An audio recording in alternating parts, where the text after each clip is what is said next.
छोटा सा पीस बाकी है, उस पर इसको ले लो तो सब्जी को। चलो, hi everyone, welcome to my channel. कुछ मंथ्स पहले मैंने आपके साथ एक वीडियो शेयर किया था जिसमें कि बच्चे का एक बैलेंस डाइट था कि कितना हमें देना है। रोटी अगर दे रहे हैं तो कितना देंगे, राइस दे रहे हैं तो कितना देना इनफ रहेगा। तो उसी चीज का प्रैक्टिकल एप्लीकेशन मैं आपके साथ इस वीडियो में शेयर करने जा रही हूँ, जिसमें कि मैं अपने बच्चे का दिन भर का जो भी डाइट है वो शेयर करूंगी और क्या वो उस बैलेंस डाइट से मैच करता है या नहीं करता है वो आपको पता चलेगा। साथ में कितना calorie at the end of the day उसको मिल रहा है जो कि हमारे कैलोरी रिक्वायरमेंट से मैच करता है या नहीं करता है। तो ये सारी बातें हम इस वीडियो में देखेंगे।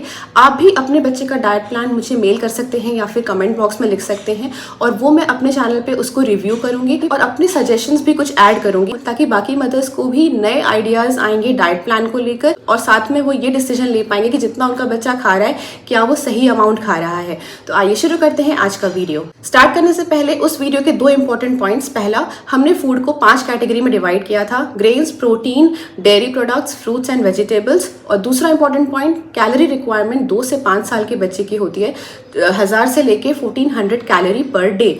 अब आप यहाँ पे देख सकते हैं कि ब्रेकफास्ट में मैंने अपने बच्चे को हाफ कप कुक्ड ओट्स दिया है।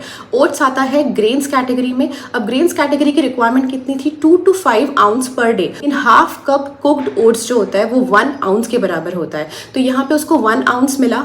उसके बाद जब दोपहर में मैं उसे राइस दे रही हूँ तो यहाँ पे भी मैंने उसको हाफ कप कुक्ड राइस दिया है, तो यहाँ पे भी half cup cooked rice is equal to 1 ounce. तो एक और आउंस मिला तो 2 आउंस उसका ग्रेन्स का हो चुका है। अब रात को टाइम पे वो एक रोटी खाएगा तो यहाँ पे 1 रोटी इज इक्वल टू 1 आउंस होता है, तो उसके बाद 3 आउंस उसका ग्रेन्स का कंप्लीट हो चुका है। अगर ये एक रोटी बढ़ के 2 रोटी हो जाता है तो ये टोटल 4 आउंस ग्रेन्स हो जाएगा, जो कि मोर देन इनफ है बच्चे के लिए। उसके बाद ब्रंच के टाइम पे यानी कि ब्रेकफास्ट और लंच के बीच में वो 1 कप मिल्क ले रहा है। मिल्क आता है डेयरी प्रोडक्ट में और डेयरी प्रोडक्ट का जो रिक्वायरमेंट मैंने बताया था आपको वो था 2 कप मिल्क और 1 कप अराउंड 230 ml के आसपास होता है। तो यहाँ पे उसने मॉर्निंग में 1 कप लिया और इवनिंग में 1 कप लेगा यानी कि 4 बजे के आसपास। तो ये 2 कप मिल्क का रिक्वायरमेंट भी इसका कंप्लीट हो गया।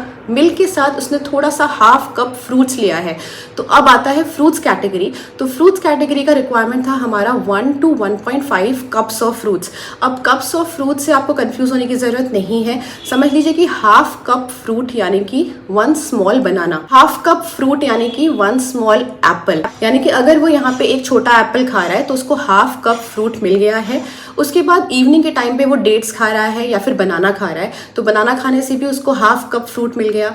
डेट्स भी अगर वो खाता है तो उसको हाफ कप फ्रूट मिल गया है। तो अराउंड 1 to 1.5 कप फ्रूट उसको पूरे दिन भर में मिल रहा है, जो कि हमारे रिक्वायरमेंट के हिसाब से ही है। उसके बाद हम आते हैं लंच पे। तो लंच में वो खा रहा है यहाँ पे राइस। राइस मैंने आपको ऑलरेडी बता दिया कि जो कुक्ड राइस था वो ग्रेन्स में आता है, उसका कैटेगरी कंप्लीट है। उसके बाद यहाँ पे उसने हाफ कप सब्जी खाया है यानी कि वेजिटेबल कैटेगरी। और वेजिटेबल कैटेगरी का रिक्वायरमेंट कितना था? 1 to 1.5 कप। जितना फ्रूट का होता है उतना ही वेजिटेबल का होता है। तो यहाँ पे अगर हाफ कप सब्जी उसने सुबह लिया है, रात के टाइम पे भी मैं उतना ही सब्जी उसको रोटी में लगाकर इस तरह से दे रही हूँ, तो दोनों मिला के 1 कप सब्जी हो जा रहा है, जो कि इनफ है 3 साल के बच्चे के लिए। जो रेंज है 1 to 1.5 कप का, तो 1 कप से स्टार्टिंग होता है 2 साल के बच्चे 3 साल के बच्चे का, और जैसे जैसे बच्चा 5 इयर्स पहुंचता है आप उसको 1.5 कप कर सकते हैं। उसके बाद आप देख सकते हैं कि यहाँ पे वो दाल पी रहा है। दाल आता है प्रोटीन कैटेगरी में और प्रोटीन का रिक्वायरमेंट था 2 to 4 आउंस पर डे। जो 1/4 कप दाल होता है ना वो 1 आउंस होता है। तो बच्चे को अगर मैं आधा कप दाल दे रही हूँ तो उसको 2 आउंस दाल तो मैं वैसे ही दे रही हूँ, तो 2 आउंस प्रोटीन तो उसको मिल गया। तो उसके बाद अगर रात में भी अगर वो दाल ले रहा है या फिर अगर वो एक एग लेता है तो 1 एग भी 1 आउंस के बराबर होता है। तो अगर 1 एग भी ले रहा है तो उसका प्रोटीन भी अराउंड 3 आउंस आता है, जो कि मोर देन इनफ है। तो हमने देखा कि ये जो भी खाना है बच्चे का बैलेंस डाइट से मैच कर रहा है, पर क्या ये कैलोरी रिक्वायरमेंट से मैच कर रहा है?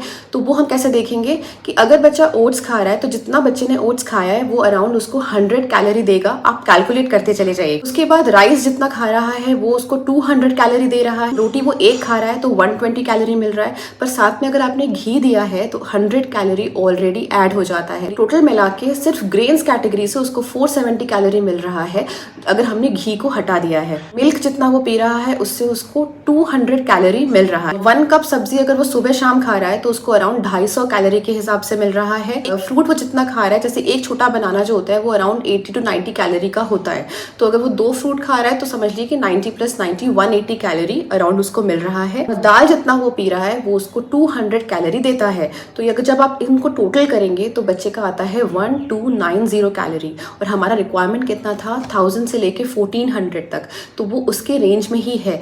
तो बच्चे का जैसे जैसे एज बढ़ता चला जाएगा आप उसका जो डाइट है वो इसी रेंज में बढ़ाते चले जाइए, तो बच्चे का कैलोरी रिक्वायरमेंट अपने आप मीट हो जाएगा। तो आप इस तरह से अपने भी बच्चे का डाइट प्लान प्लीज़ मुझे शेयर करिए, मैं उसको अपने चैनल पे रिव्यू करूंगी। आप दूसरे खानों का जो लिस्ट देंगे मदर्स को आइडिया लगेगा कि हम और क्या दे सकते हैं, कितना दे सकते हैं। तो आज के लिए बस इतना ही। अगर इस तरह के और वीडियोस देखना चाहते हैं तो प्लीज़ मेरे चैनल को सब्सक्राइब करिए। अभी के लिए just stay safe, stay healthy. Thank you.